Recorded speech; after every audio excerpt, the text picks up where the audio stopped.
Today I will introduce you to one of the most creative and entertaining top players in chess ever, and that is David Bronstein.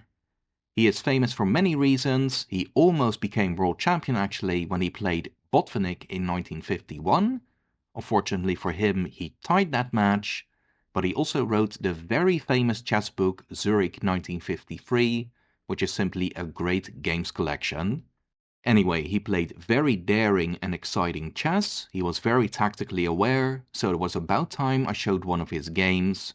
As an introduction, I'll show this quick win over another Soviet chess giant called Efim Geller, played in 1961.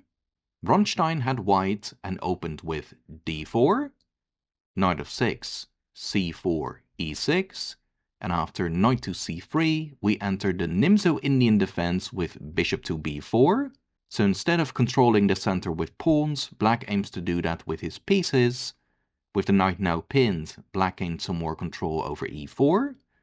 The most played moves for white are now queen to c2 and e3, but Bronstein went for the direct a3, immediately forcing the bishop to make a decision, and after the trade and castles, Bronstein made it very clear what he wants to do with f3. So he neglects his development, but he wants to try and create a massive pawn center with e4. Black cannot allow that and plays d5, stopping e4 for now. And after a trade on d5, white is still clearly lagging in development, but on the upside, these center pawns do have potential. They will control a lot of space once they're advanced, which will restrict black and they'll give the white pieces more mobility.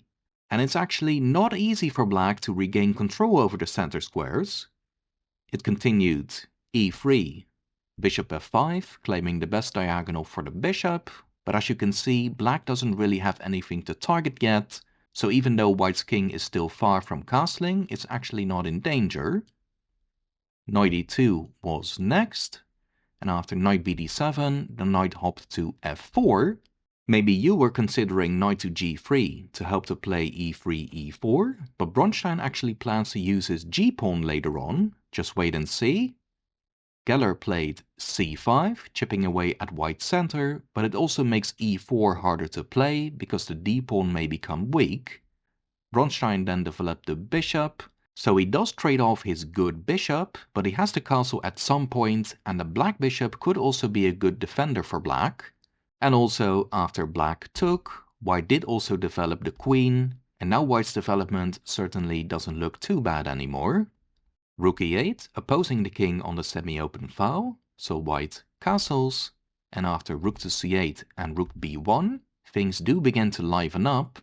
Bronstein was hoping with rook to b1 that Geller would keep his pieces in defensive positions. b7 is of course hanging now, but that's not what happened. He also didn't play b6, because white can simply go a4, a5 and try to play against the weakness on b6. Instead, queen a5 was played by Geller. Clearly he was not concerned about his b-pawn, and the reason is that after rook takes b7, which Bronstein did play, he could cut off the rook's escape route with the knight, which does make a lot of sense. However, Bronstein was not worried, and now you'll see why he didn't block the g-pawn with his knight. Bronstein played g4, and that's both aggressive and very instructive. When you have a strong center, you can get away with advancing your flank pawns, since black cannot break through anywhere. Now the plan is to kick the knight with g5 and overwhelm black on the king side. h6 was played, but that won't stop white from playing g5 after h4. But at least now white was forced to weaken his king position some more. Still, Geller was feeling the pressure because he did make a mistake. Now this was not played, but black's best was to go c4, so black releases the tension in the center, but after queen to f5, now black's plan of trapping the rook on b7 works out, because after queen to a6, the rook doesn't have a safe square left. White can take on f7, and then win material back with g5, exploiting the pin, but after rook to c6, black turns out to be okay, although it still gets super sharp after queen check, king f8, and then e4, which looks really interesting but also very complicated for both sides. Anyway, that's not what Geller played. He instead went c takes d4, but this doesn't force white to interrupt his plan, so Bronstein advanced with g5 anyway. Going rook takes c3 attacking the queen doesn't work out, since bishop to d2 pins the rook to black's queen, and if black goes for this trade, then black's rook and knight are both hanging and white's going to win. The best choice was to trade on g5 and simply move the knight, but here Geller must have thought it was just a bad position without any counterplay. White will go g6 next move, and even if black tries to stop that by going g6 himself, then white can even just sack on g6 and white will win pretty easily. Therefore, going back to the game, Geller didn't play any of that. He instead took on e3, hoping to complicate things, but the game ended soon after. Bronstein took the knight, and after rook takes c3, you can try and find white's killer move. Let me know in the comments what you found. Bronstein played the very nice queen to g6, and Geller resigned. Let's see what could have happened.